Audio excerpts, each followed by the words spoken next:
Infotainment. Dan untuk mendapatkan berita terupdate, like, comment, share, dan jangan lupa nyalakan tombol loncengnya.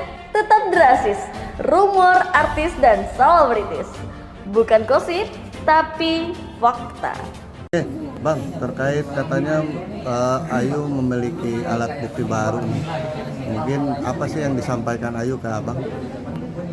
Ya, pada dasarnya klien saya mempunyai satu yang disebut-sebut oleh dirinya yang memang itu adalah dokumen ketika saat lampau itu 4 tahun yang lalu itu. Ketika itu memang ada yang namanya yang seperti disebut-sebut Ayu, ada perjanjian yang sudah ditandatangani oleh LM.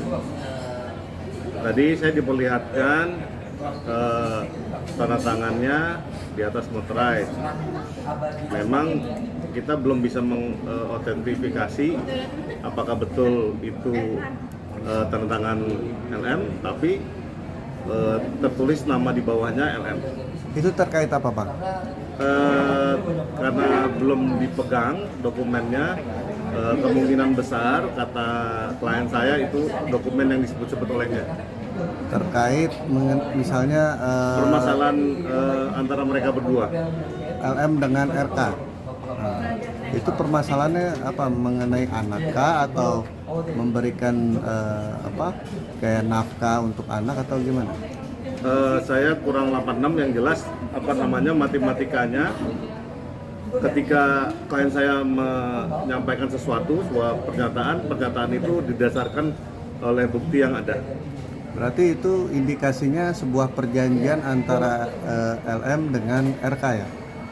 Perjanjian. Yang jelas saya hanya melihat itu namanya LM saja.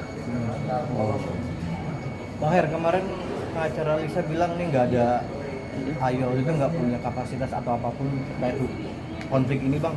Gimana Bang pendapatnya? Semua sah berpendapat dengan apa yang sudah terjadi. Tapi ketika dikaitkan tentang sebuah peristiwa, klien saya berada di dalam peristiwa tersebut. Kan mereka bilang kalau ini masih ikut campur juga, mungkin nggak nutup kemungkinan mereka kan menempuh jalur hukum juga gitu tuh Bang. Gimana tuh Bang? Kalau menempuh jalur hukum itu adalah yang terbaik, karena saya sebagai praktisi hukum dan penggiat hukum menyarankan seluruh netizen untuk taat dengan hukum. Artinya ketika kita ingin menyelesaikan sebuah masalah, ketika memang ada dua pihak yang berseteru atau lebih, bagusnya diselesaikan secara hukum. Artinya ada indikasi nih pengacara LM yang baru ini bilang kalau si Ayu ini hanya nyari panggung atau pangsa atau gimana Bang? Bener gak tuh Bang? Ini adalah dunia infotainment. Mungkin pengacaranya LM yang baru itu tidak mengerti definisinya infotainment itu bagaimana. Bang, perihal pihak LM kan mengklaim kalau dia tuh udah nginep 3 hari di hotel sama RK itu. Gimana Bang? Ayu sendiri udah melakukan? Ya, artinya begini, pernyataan yang disampaikan dari kuasa hukumnya LM tentang 3 hari menginap bersama itu tidak diterangkan lebih lanjut. Tapi dari fakta-fakta tersebut, analoginya, ya saya juga menginap bersama-sama dengan mungkin satu isi hotel itu berapa ribu orang ya. Artinya itu tidak bersama-sama karena tidak disebutkan menginap itu menginap yang bagaimana. Artinya memang yang jelas yang saya dapat fakta dari klien saya adalah bertemu hanya 1 kali. Bang, ini kan si LM sempat menyinggung bahwa AA dianggap Ayolia dianggap punya hubungan lebih dulu dengan Pak RK gitu. Udah ada tanggapan sendiri terus dari Kak Ayu seperti apa? Yang jelas klien saya menegaskan dengan terang benderang kalau memang menuduh sesuatu itu harus dibuktikan. Artinya kalau memang ada buktinya, monggo dibuktikan. Berarti menantang balik LM untuk membuktikan omongan itu ya Bang ya? Demikian omongan dari klien saya. Itu jatuhnya kayak tantangan atau sangat terbuka sih Bang buat LM sendiri? Kalau saya pikir itu sebuah pernyataan yang cukup terang benderang ya, artinya apapun itu ceritanya nggak bisa dibantah bahwa klien saya ada dalam peristiwa tersebut. Artinya merasa tercoreng sampai akhirnya mau berniat untuk memperkarakan ini ke ranah hukum, karena ini kan sebuah tuduhan yang mencoreng nama baiknya gitu. Begini, kalau namanya soal hukum, semua warga negara Indonesia wajib menempuh dalam penyelesaian masalah di bawah panji-panji hukum. Tidak boleh diselesaikan dengan main hakim sendiri. Nah, ini saya peringatkan ke para netizen, jangan pernah main hakim sendiri. Karena kenapa? Main hakim sendiri itu melanggar hukum. Sehingga seluruh kaidah hukum yang ada, ketika ada permasalahan yang tidak bisa diselesaikan secara musyawarah mufakat, harus diselesaikan secara hukum. Udah ada mungkin pikiran ke sana atau baru sekedar peringatan aja ke LM untuk membuktikan omongannya Bang? Saya rasa kalau kita membuktikan telur atau ayam, kita nggak perlu bantah-bantahan lah. Itu capek. Bang, perihal terkait RK katanya di Presiden kemarin kan sempat menafkahi ya, tapi 8 bulan terakhir ini katanya tidak menafkahi. Mungkin dari pihak abang sendiri gimana? Kalau namanya perbuatan yang dilakukan di luar klien saya nggak bisa komentar. Karena itu kan ada ranahnya lawyernya RK. Tapi di Berarti AA saksi kunci juga bisa dikatakan seperti itu Bang, antara hubungan gelap ini Bang. Kalau saya pikir kalau namanya dia sebagai saksi, karena yang mengetahui, yang mengalami langsung, yang mengetahui langsung, saya pikir tidak bisa ditepikan fakta tersebut. Sejauh ini udah ada serangan-serangan ke Ayu belum sih Bang? Mungkin karena dia ikut campur gitu, entah buzzer atau bahkan ancaman gitu. Yang jelas klien saya adalah orang yang taat hukum. Dia tunduk pada aturan yang ada, sehingga dia akan menepati segala aturan hukum yang ada. Ada serangan-serangan itu Bang? Belum ada informasi. tapi kenapa Bang dari pihak Lisa terus menantang untuk tes DNA? Kalau menurut saya, seperti saya komentar soal tes DNA sebelum-sebelumnya, tes DNA di Indonesia ini memang unik. Karena kenapa? Dia harus ada perintah pengadilan. Karena kenapa? Tidak ada PMK. PMK itu Peraturan Menteri Kesehatan. Tidak ada peraturan pemerintah ataupun undang-undang di bawahnya yang mengatur ketika ingin membuktikan sebuah keturunan itu harus dibuktikan dengan tes DNA dengan metodologi sedemikian. Tidak ada aturan tertulisnya begitu.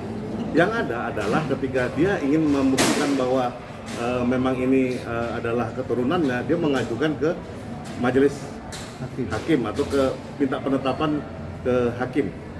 Nah, akibatnya segala metodologi itu akan menjadi, kalau kata Bang Hotman, ya agak unik lah di Indonesia. Bisa diatur-atur lah hasilnya dan segala macam. Inilah yang makanya saya menyerukan ke pemerintahan yang baru dan ke DPR RI yang baru bahwa hal-hal yang sedemikian yang mengatur hajat hidup orang banyak ini tolong diatur.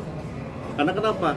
DNA ini sudah menjadi satu ketetapan ketika MK itu menetapkan di perkaranya Macica Mukhtar. Artinya anak di luar nikah itu akan mendapatkan haknya sama dengan hak anak kandung yang dalam hubungan nikah. Itu clear. Ada hukumnya yang terbit di situ, norma baru. Nah, aturan lanjutannya nggak ada. Nah, saya pikir anggota DPR RI kita yang terhormat mestinya bikin norma ini dibakukan dong yang jelas supaya tidak rancu di masyarakat hukum di Indonesia ini.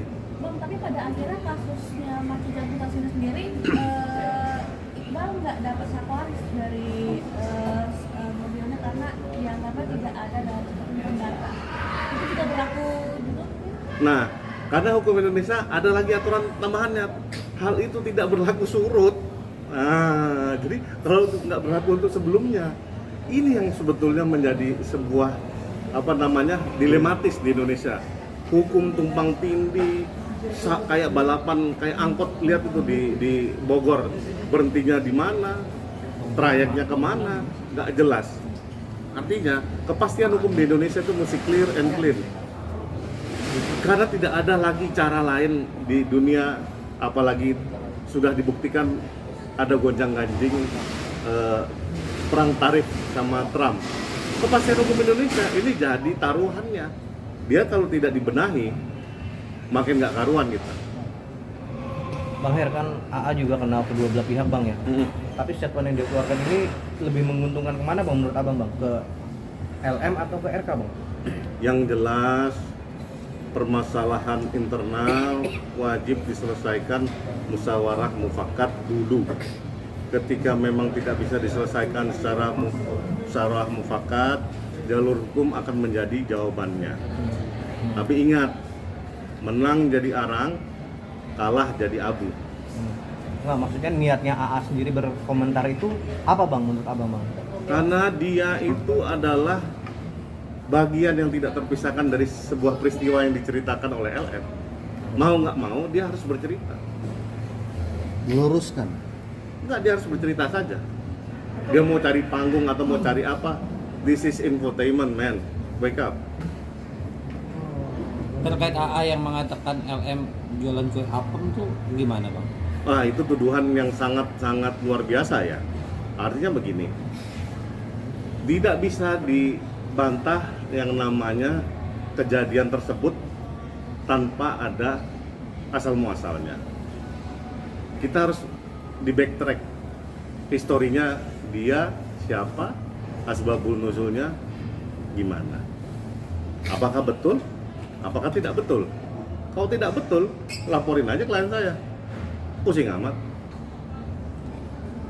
Biasanya kalau ini pandangan awam ya, seseorang merasa terjepit kemudian dia meminta pengacara untuk menjadi juga. Nah, ini kepentingan Ayu Aulia sendiri untuk ada pengacara, apakah dia merasa akan dilaporkan kah atau dia merasa ada saran seperti apa gitu Bang?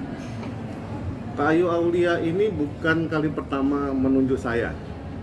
Sebelumnya perkara yang di Jakarta Selatan sebelum dipegang sama Sunan Kalijaga itu kantor saya dulu.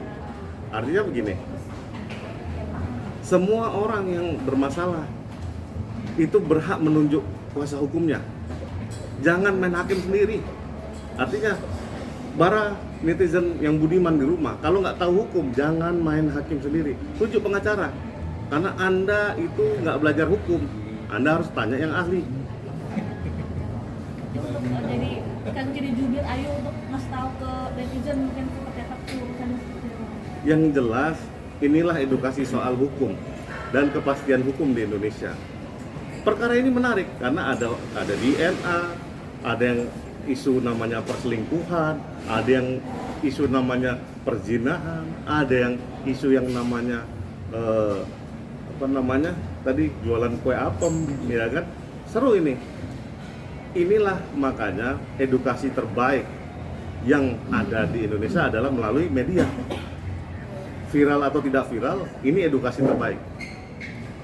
Terakhir Bang, berarti sejauh apa nih Bang Ayu ingin terus ada di dalam lingkaran keduanya Bang sampai mereka terbukti kah atau gimana Bang? Yang jelas, memang tadi final statementnya adalah kalau memang bisa diselesaikan, lebih baik diselesaikan secara kekeluargaan. Karena kenapa? Menang jadi arang, kalah jadi abu.